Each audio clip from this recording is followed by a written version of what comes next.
వక్రతుండ మహాకాయ సూర్యకోటి సమప్రభ అవిఘ్నం కురు మే దేవ సర్వకార్యేషు సర్వదా. Very good.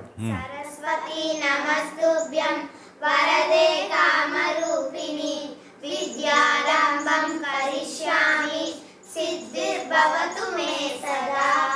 కరాగ్రే వసతే లక్ష్మి కరమధ్యే సరస్వతి కరమూలే తు గౌరీ ప్రభాతే కరదర్శనం. సముద్రవసనే దేవి పర్వత సనమండలే విష్ణుపత్ని నమస్తుభ్యం పాదస్పర్శం క్షమస్వ మే. గంగే చ యమున చైవ గోదావరి సరస్వతి నర్మదే సింధు కావేరి జలేస్మిన్ సన్నిధం కురు. బ్రహ్మస్వరూప ఉదయం మధ్యాహ్నేతు మహేశ్వరం సాహం ధ్యాయే సదా విష్ణు త్రిమూర్తిం చ దివాకరం. అహం వైశ్వానరో భూత్వా ప్రాణినాం దేహమాస్థితః ప్రాణాపాన సమాయుక్తః ప్రచామన్యం చతుర్విధం. Very good. ఇప్పుడు మొట్టమొదటి శ్లోకం దేని చెప్తాము? వక్రతుండ మహాకాయ. ఏదైనా పని మొదలు పెట్టేటప్పుడు వెళ్ళేదానికి ముందు వినాయకుడిని మనం స్మరించుకోవాలి, దానికి ఆ శ్లోకం. తర్వాత సరస్వతి నమస్తు. సరస్వతి నమస్తే దేని చెప్తాము? నాకు చదువు వచ్చేటట్టు చూడు, సిద్ధిర్భవతు మే సదా. నాకు చదువు వచ్చేటట్టు చూడు సరస్వతి తల్లి అని చెప్తాం. చదువు గుర్తుండేటట్టు చూడు. Very good. సరే, ఎగ్జామ్కి వెళ్ళేదానికి పరీక్షకు ముందు చెప్పాలి. Very good. తర్వాత కరాగ్రే వస్తే లక్ష్మి ఎప్పుడు చెప్తాము?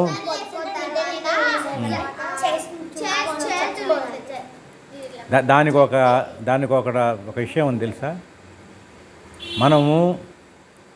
మన ఒంట్లో మన అరచేతులు 72,000 నాడులు ఉన్నాయని చెప్పాను కదా. మన ఒంట్లో చాలా సిస్టమేటిక్గా చాలా పనులు జరుగుతుంటాయి. మన ఒంట్లో సిస్టమేటిక్గా చాలా పనులు జరుగుతూ ఉంటాయి.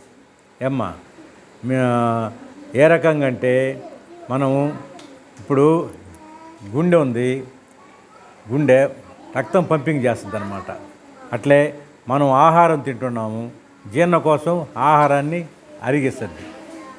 జీర్ణ కోసం గాలి పీల్చుకోవటం, వదలటం, అట్లాగే ఇవన్నీ కూడా మనకు ఒక సిస్టము మనకు సంకేతాలు ఇస్తుంటాయి అన్నమాట. టోటల్గా అంటే మన ఒళ్ళు ఒక పెద్ద మిషన్ లాగా భగవంతుడు తయారు చేశాడు. ఏ పనులు ఆ పనులు జరిగిపోతూ ఉంటాయన్నమాట. అంటే ఒక ఎలక్ట్రికల్ ఒక ట్రాన్స్ఫార్మర్ లాగా మన ఒంట్లో ఇవన్నీ పనిచేస్తూ ఉంటాయి సిస్టమ్ అంతా. ఇవన్నీ చేస్తున్నప్పుడు మన ఒంట్లో ఒక పవర్ ఉంటుందన్నమాట.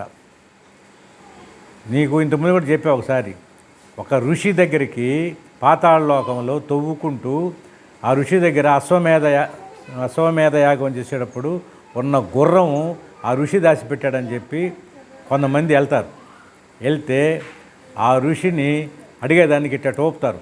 ఆ ఋషి ఇట్ట కళ్ళు తెరిసేలేకే బొగ్గని మణిపోతుంటే ఆ ఋషి కళ్ళల్లో పవర్ అనమాట.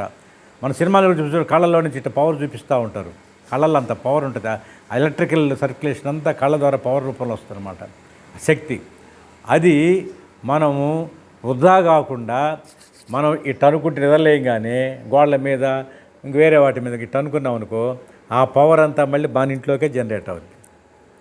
మీకు తెలుసులేదు, కరెంటు పనిచేసేటప్పుడు ఎర్త్ అనేసి కింద పెడతారు, అంటే అది కంట్రోల్ చేస్తారనమాట. అట్లా మన ఒంట్లోకి మన ఒంట్లోని పవర్ మళ్ళీ మన ఒంట్లోకి పోతాం నిద్రలేయంగానే ఈ రకంగా పెట్టుకుంటే. సరే, అది తర్వాత ఏ శ్లోకం? అది దేనికి పెడతారు చెప్తారు? Very good. తర్వాత అది దేనికి చెప్తారు?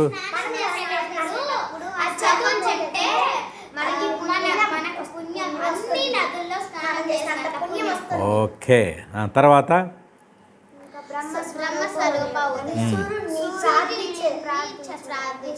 నేను సూర్యుని ఎందుకు ప్రార్థించాలా? సూర్యుడు మనకు ప్రత్యక్ష దైవం, సూర్యనారాయణ అంటారు ఆయన్ని. ప్రత్యక్ష మనకు అవపడేది ఎవరు? భగవంతుడు, సూర్యుడు. ఆయన కానీ ఉదయించకపోతే, ఆ సూర్యకిరణాలు మన మీద పడకపోతే ఈ మానవాళ్ళంతా బతకలేదన్నమాట. సూర్యుడు ఒకరోజు ఆగిపోతే మనం బతకగలమా? సూర్యుడు మనకు ప్రత్యక్ష దైవం. ఆయన సూర్యనారాయణుడు అంటారు, ఆయన విష్ణు స్వరూపుడు అని కూడా అంటారు ఆయన్ని. అందుకనే బ్రహ్మస్వరూపం ఉదయం, మధ్యాహ్నేతు మహేశ్వరం, సాయం దాయే తదా విష్ణు. ఉదయం చల్లగా ఉంటాడు, ఉదయం చల్లగా ఉంటాడు. మధ్యాహ్నం భగభగ అంటే రుద్రం అనమాట, శివుడు సూర్యుడు రుద్రరూపుడు కాబట్టి. సాయంకాలం మళ్ళీ చల్లగా ఉంటాడు కాబట్టి విష్ణు స్వరూపం అనమాట. కాబట్టి ఆయన స్మరిస్తాం. తర్వాత శ్లోకం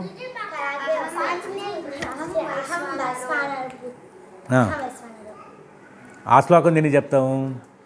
దేవుడికి మనం థ్యాంక్స్ చెప్పుకుంటున్నాం. దేనికి చెప్పాలి థ్యాంక్స్ ఆయనకి? అన్నం మనకి ఇస్తున్నందుకు, అంటే అగ్ని రూపంగా మన కడుపులో ఉంటూ